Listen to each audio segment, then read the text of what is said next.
पत्थलवाड़ी के कमला देवी महाविद्यालय के सामने के प्रांगण में मौजूद है, जहाँ पर महापुराण कथा महायज्ञ का आयोजन देवेश मिश्रा के द्वारा किया गया है। आइए हम उनसे बात करते ही समय में। देवेश जी, इस कथा के आयोजन में आपके साथ में कौन है और यह कथा कब से कब तक की जा रही है? 24 जनवरी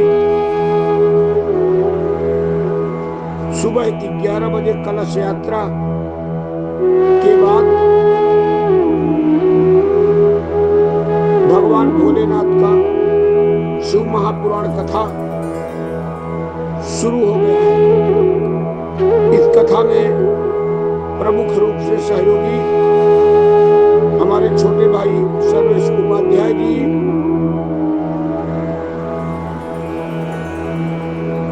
डब्लू तिवारी जी, बड़े भाई ओम मिश्रा जी,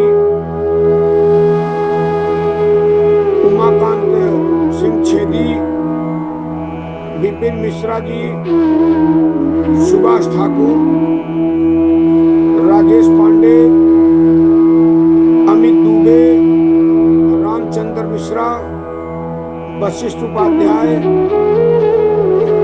ओम सर, प्रशांत मिश्रा,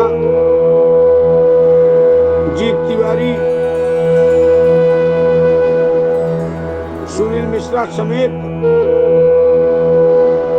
भारी संख्या में लोग शामिल हैं। प्रतिदिन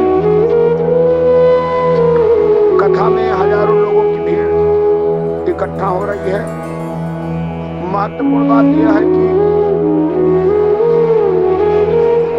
इस कथा के आयोजन से अभी तक मात्र 2 बैनर पूरे परिसर में लगाया गया है। इसके अलावा कोई भी प्रचार प्रसार इसको लेकर के नहीं किया गया। इस कथा का बिना प्रचार प्रसार किए ही लोगों का काफी सहयोग मिल रहा है। आइए अब हम आपको लेकर चलते हैं आचार्य धीरज जी के पास।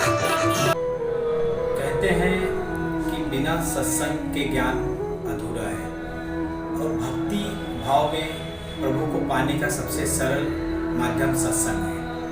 तो आज हम इसी बारे में बात करेंगे। हमारे साथ काशी से पधारे हैं आचार्य धीरेन्द्र जी।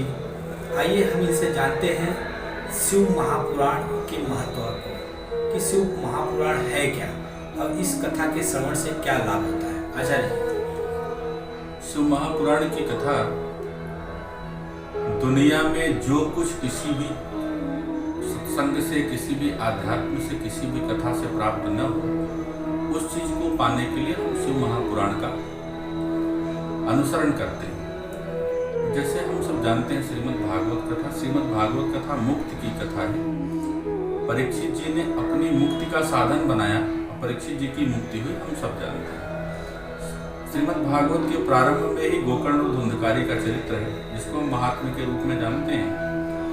उसमें भी धुंधकारी के मुक्ति के लिए गोकर्ण जी ने श्रीमद् भागवत की कथा सुनाई, यानी भागवत मुक्ति की कथा। श्री राम कथा जो हम लोग सुनते हैं वो प्रेम की कथा है और मानव जीवन जीने की कला है। लेकिन यदि जीवन में कल्पवृक्ष पाना हो, कोई भी कार्य आपका संभव न हो रहा हो, असंभव कार्य को भी संभव करना हो और पापी से पापी व्यक्ति को भवसागर पार करना हो, उस कथा को हम लोग शिव महापुराण के नाम से जानते हैं। महाराज जी, जैसा कि यह जाना जाता है कि शिव महाकाल है, जी जी, दुष्टों का पापियों का विनाश करते हैं। जी, तो आम जनता के लिए जो है, सामान्य एक भक्त के लिए इस कथा को श्रवण करने में क्या लाभ देता है? ये जैसे लोगों के मन में धारणाएं हैं कि शिव विनाशकारी है, शिव महाकाल है, शिव करालम महाकाल कालम, इतनी बात तो ठीक है, लेकिन इसके बाद एक शब्द है कृपालम। शिव से बड़ा कृपालु भी कोई नहीं है। दुष्टों के लिए विनाशकारी है और भक्तों के लिए मंगलकारी है भगवान भोलेनाथ। और इसमें तो शिव महापुराण की महिमा का वर्णन है, महात्म्य में भी, अंदर कथाओं में भी, कुबेर से लेकर गुणनिधि तक सारे चरित्र।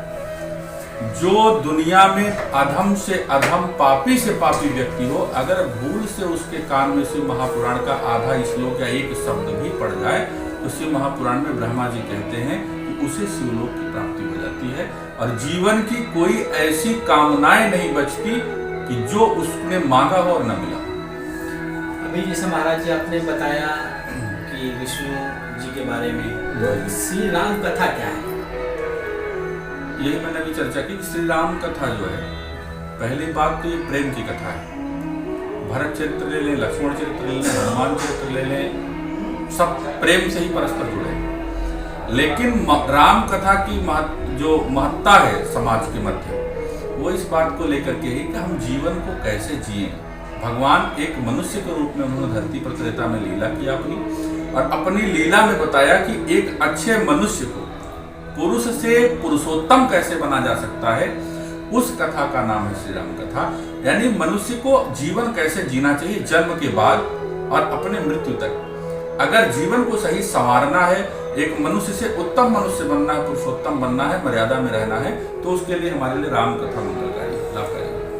महाराज जी जैसा कि अभी आपने बताया कि श्री राम कथा का मेन मोटो यही है कि किस तरह हमें अपने जीवन को जीना है। तो इसी तरह यह जो शिव महापुराण है, इसका क्या मुख्य महत्व है? शिव महापुराण का मुख्य महत्व यह है, हर कथाओं का अलग अलग महत्व है, हर कथाओं का एक अपना मोटो है। श्री शिव महापुराण का जो मूल लक्ष्य है यह है कि पापी से पापी व्यक्ति भी, अन्य कथाओं में पापी से पापी व्यक्ति को उसके किए के कर्मों का फल भुगतना पड़ता है। श्रीमद् भागवत पुराण अगर पापी सुनेगा तो पाप का जितना अंश होगा उतना उसको भुगतना पड़ेगा, उसके बाद उसकी मुक्ति होगी। लेकिन श्री शिव महापुराण की कथा में यदि पापी से पापी व्यक्ति भी श्रवण करता है या भूल से उसके कान में चला जाता है तो ये शिवलोक देने की गारंटी देता है। इसमें और श्रीमद् भागवत में यही रहता है।